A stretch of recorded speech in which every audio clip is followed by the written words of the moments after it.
제목으로 차정규 목사님께서 말씀 선포하시겠습니다.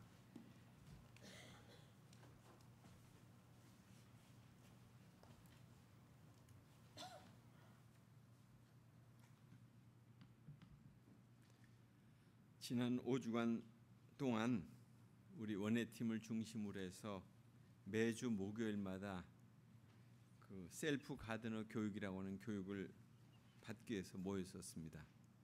그리고 그들의 모임의 목적은 이 신양 동산, 물론 이 주변이 다 신양 동산이지만 교회 십자가탑을 중심으로 해서 이렇게 쭉 해서 이 아래까지 이곳을 에덴 동산으로 한번 만들어서 삶에 지치고 그리고 곤고한 영혼들이 방문해서 쉼과 치유를 얻는 곳으로 만들어 보자고 하는 목표로 강의를 듣고 정원을 어떻게 꾸밀 것인가를 디자인하는 그런 시간이었습니다. 그리고 마지막 시간 지난 주일에는 정원을 함께 쭉 다 돌았습니다. 그 참가자들이 우리 교인뿐만 아니라 또 외부에서 온 분들 몇 분 계셨습니다. 그러면서 내가 돌볼 나무, 어떤 나무를 나의 나무로 정할 것인가를 정했습니다. 아마 여러분들이 지나가시다 보면 그 나무에 뭔가 붙어 있는 것이 보일 거예요.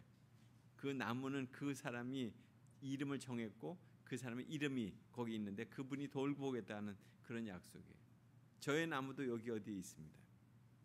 그리고 또한 자신과 함께 돌볼 구역을 우리가 어떻게 할 것인가를 그렇게 또 생각을 하는 시간이었습니다.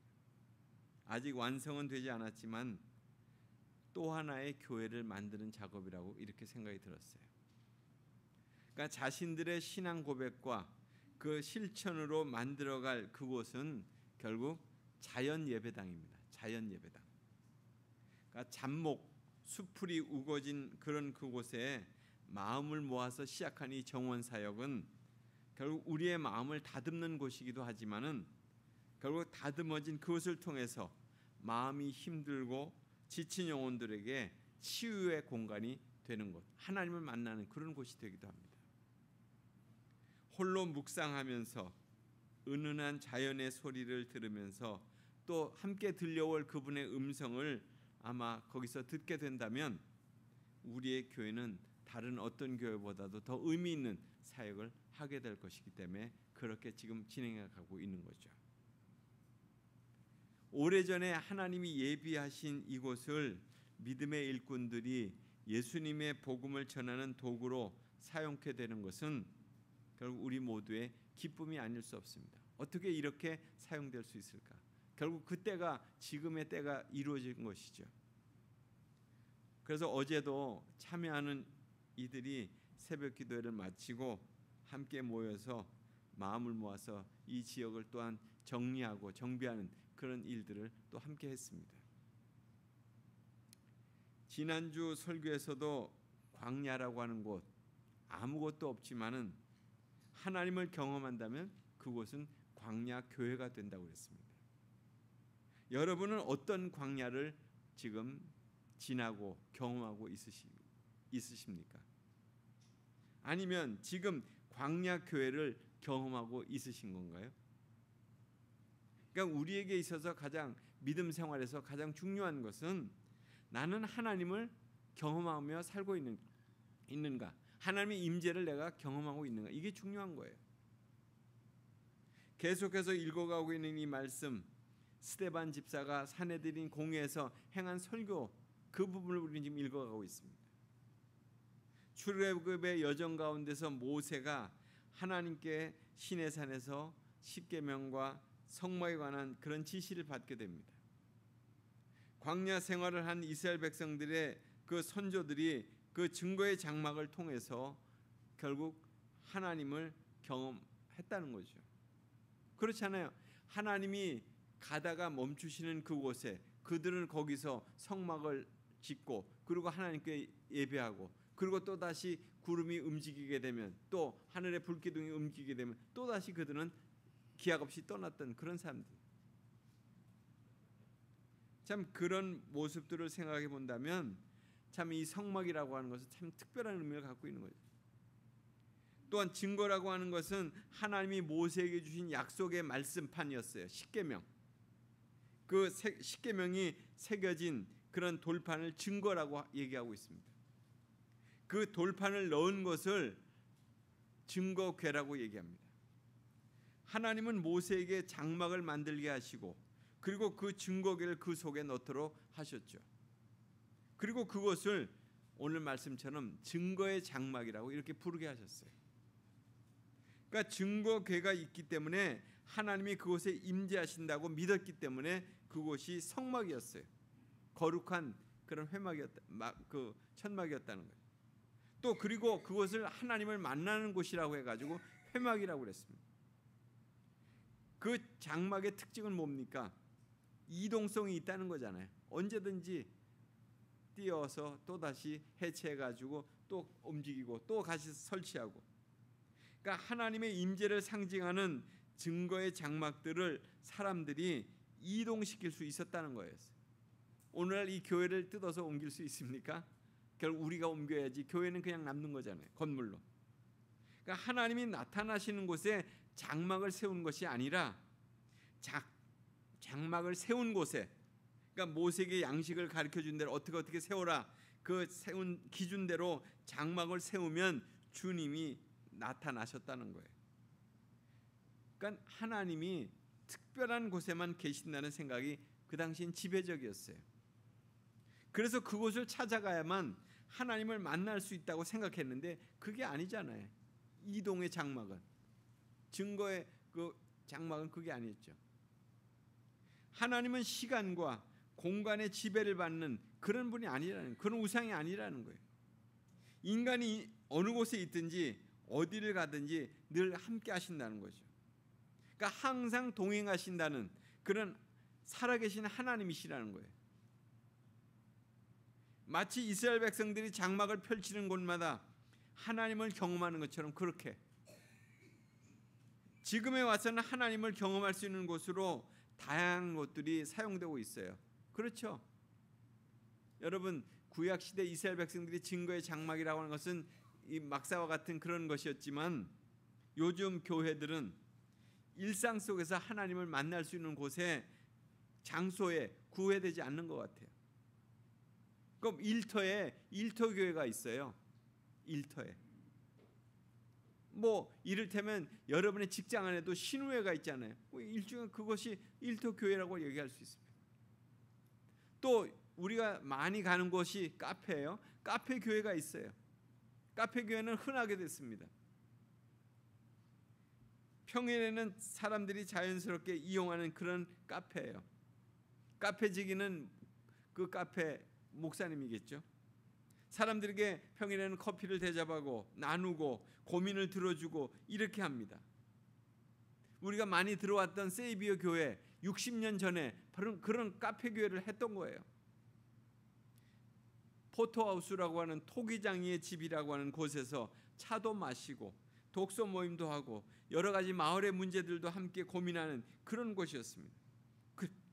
그리고 주일에는 그곳에 사람들이 모여서 자신들의 신앙을 고백하면서 예배하는 그런 예배 공동체가 되었습니다.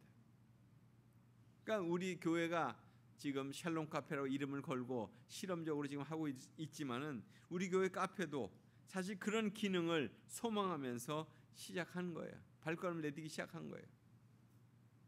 그러니까 이스라엘 백성들에게 증거의 장막은 광야에서만 사용된 것은 아니었습니다. 그들이 마침내 도착한 것이 약속의 땅 가나안이었어요. 그곳에도 함께 들어갔어요. 증거의 장막은. 그리고 다윗 때까지 그것이 사용됐잖아요.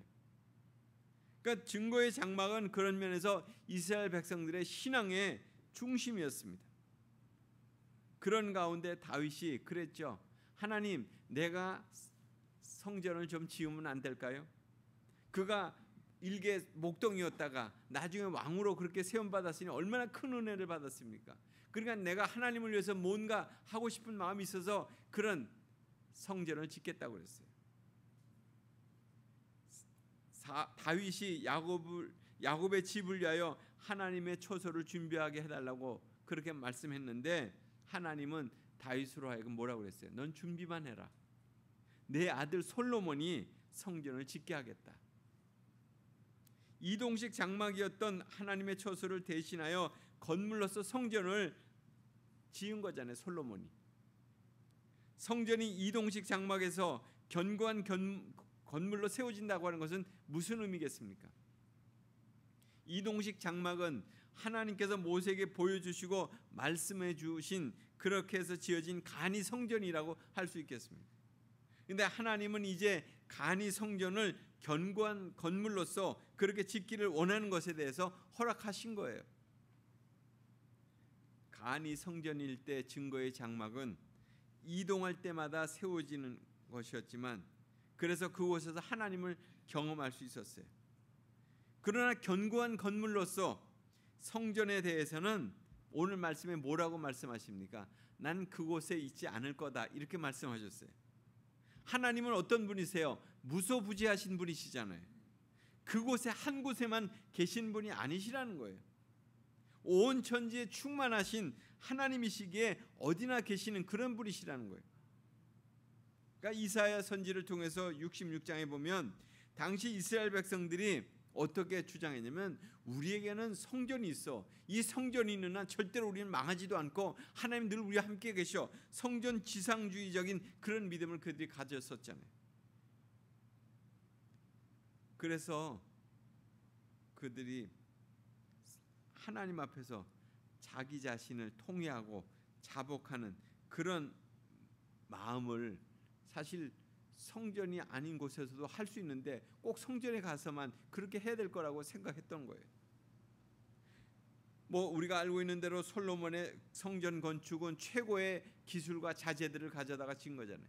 레바논이라고 하는 곳에서 백향목을 가져다가 또 그곳에서 목수를 뭐 8만 명을 불러다가 또 인부들을 7만 명을 불러다가 거대한 성전 건축을 이루었습니다. 그래서 아마 이스라엘 백성들은 그 이전에 그런 이렇게 무슨 뭐 해달의 가죽이든 뭐 이런 걸 가지고 만들었던 이런 이동식 장막과는 전혀 상상하지 못할 만큼의 엄청난 그런 거대한 건물을 그들이 지었어요. 그리고 그들은 아마 정말 이곳에 하나님이 계시게 되겠구나 이런 어떤 영적인 은혜를 느꼈을 거예요.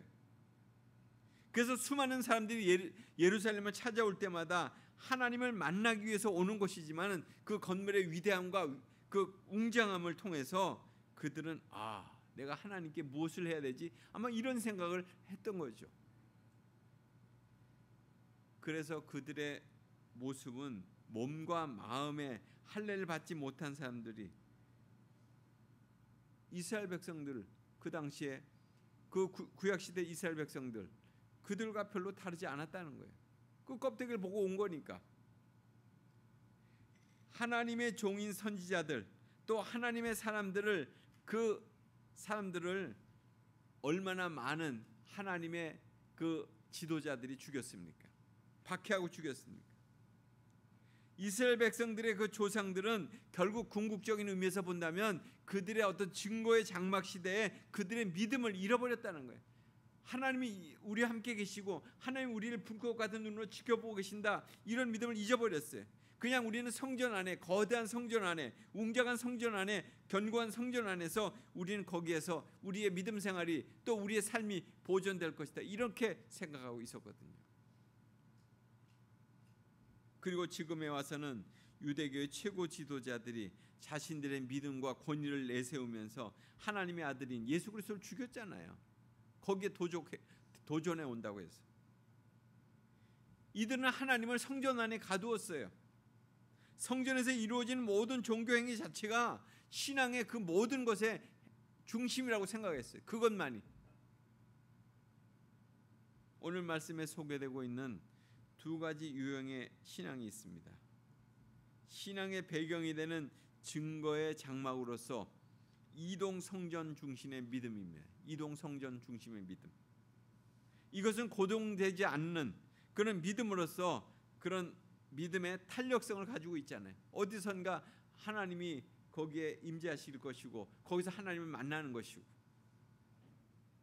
그러니까 하나님의 임재가 어느 곳에서나 자유롭게 일어날 수 있다고 하는 것을 믿는 믿음이에요. 자신의 일상 속에서도 하나님을 경험할 수 있다고 하는 것을 믿는 그런 믿음이에요. 여러분의 집에서도, 여러분의 차 안에서도, 여러분이 거하는 그 일터에서도 어디서든지 다 하나님을 만날 수 있다. 그런 믿음이에요. 또 다른 하나의 믿음은 뭐예요? 솔로몬의 때 지은 성전, 견고한 건축물로서의 그런 믿음이었어요. 자신의 삶의 환경에서 하나님의 임재보다는 지어진 그 건축물, 웅장하고 하나님이 꼭 그 안에 계신 것 같은 그런 하나님 임재를 느끼고자 하는 그런 믿음이 그들에게 또 있었다는 거예요. 성전으로서의 건물이 자신의 삶을 보호해주고 또 하나님을 만나게 해줄 거라고 하는 그런 것을 기대하는 그런 믿음을 가지고 있었다는 거예요.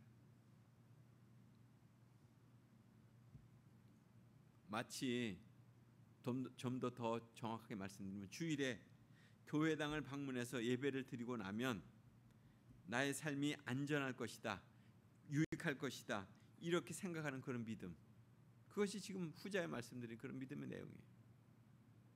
이 같은 믿음에 대해서는 하나님은 이 같은 건물 가운데 계신 분이 아니다, 지금 이렇게 말씀하시는 거잖아요. 그렇다면 우리의 믿음의 실체를 하나님의 임재의 경험에 두었느냐 하는 거예요. 그렇다면 나는 오늘 여기 앉아있는 나는 정말 하나님의 임재에 내 믿음의 실체를 두고 있느냐 하는 것이죠. 그런 면에서 본다면 오늘 우리의 믿음이 좀 위기에 처한 것 같아요. 위기라고 진단하는 이유는 우리는 지금 광야 시대를 겪고 있는 거라고 생각하지 않는 것 같아요. 어려움과 힘든 시기를 거쳐서 우리는 이미 그 어려운 시기를 다 지났고 안정된 내 삶의 자리를 지금 편안하게 유지하고 있다고 하는 것을 더 좋아하고 있는 거죠. 그러니까 결국 하나님이 뭐 임재하시든지 하나님의 임재를 내가 느끼지 못하든지 이런 것들에 대해서 그렇게 중요한 믿음의 어떤 요소로 생각하지 않는다는 거예요. 대수롭지 않게 생각한다는 거예요. 난 지금 하나님의 임재를 경험하고 있는가? 하나님의 임재와 내가 함께 지금 경험하고 있는가? 이런 생각을 별로 못 느끼고 그냥 막 지나가고 있다는 거예요. 두 번째는 살아있는 믿음을 고백하기보다는 이전에 지녔던 그 믿음에 대한 추억만을 생각하는 거예요. 내가 그렇게 열심히 기도했고 열심히 금식하고 열심히 좀 하나님의 말씀을 보았고 그렇게 살려고 했었지. 그러나 지금은 뭐 그렇게 하지 않아도 내 삶은 잘 가고 있다는 그냥 합리화하고 있는 거예요. 매 순간마다 하나님을 경험하는 것에 대한 의미를 갖지 못하는 거예요. 이게 지금 위기예요. 세 번째로는 어디서나 역사하시는 하나님에 대한 고백보다는 성전 안에서 가만히 계신 하나님만을 믿고 있는 거예요. 결국 자기 중심적인 그런 믿음 생활을 하는 거예요. 자기 중심적으로 하나님을 갖다 붙이는 거예요. 하나님 나와 함께 하실 거야. 하나님 나를 도와주실 거야. 필요에 따라서 하나님을 찾는 거예요. 이게 지금 위기라는 거예요. 네 번째는 하나님의 말씀이 내게 살아있는 말씀인가를 깨닫지 못하고 있다는 거예요. 하나님의 말씀이 살았고 운동력이 있어서 우리의 혼과 영과 관절과 골수를 찔러 쪼갠다고 그랬잖아요. 그런데 하나님의 말씀의 역사를 인정하지 않는다면, 그냥 교리적으로 하나님이 그때 그렇게 말씀하셨고 하나님이 그렇게 하셨다고 하는 그것을 교리적으로만 믿는다면 이거 위기 아니고 무엇이겠습니까? 한국 교회의 초기 신자들은 광야에서 그들이 지닌 것은 무엇이었냐면 살아계신 하나님에 대한 두려움과 순종이 있었어요. 우리의 뭐 100년 전의 역사를 보면 계급이 있었던 사회 아니에요? 양반과 노비의 관계가 있었잖아요. 그런데 예수를 믿고 어떤 양반이 그 관계를 청산하기 위해서 노비 문서를 다 불태워버렸잖아요. 김제의 조독삼이라고 하는 그분이 나중에 장로가 됐는데 자기 마부였던 사람을 자기보다 먼저 교회 장로로 세우고 그를 섬겼어요. 그리고 그가 후에 장로가 됐고, 그리고 그분을 다시 신학교를 보내서 결국 교회 목사로 그분을 초대해서 그 목사를 섬기면서 그 교회를 이루어갔어요. 그리고 그 목사님의 이름이 바로 이자익이라고 하는 분인데 우리 교단의 총회장을 2번이나 하신 분이에요. 우린 그런 믿음의 전통을 가진 사람들이에요. 하나님에 대한 믿음이 자신의 삶의 경계를 넘어서는 그런 복음이 된 거잖아요. 그런 믿음을, 삶의 경계를 넘어가는 믿음이었어요. 우리가 주일에 예배를 드리는 것은 그냥 예배를 드리는 것으로 오늘 내가 해야 될 의무는 다 했다, 이거 아니죠. 교회 밖에서도 내 삶의 변화를 지금 추구하고 있느냐, 이것이 중요한 거예요. 내가 그리스도인인가는 바로 그거예요. 내가 오늘 교회 예배 왔다, 이거 중요한 게 아니고 내가 이 예배당 바깥에서 오늘 예배 이후에 내 삶이 정말 그리스도인으로 그렇게 살아가고 있느냐, 이것이 중요한 거죠.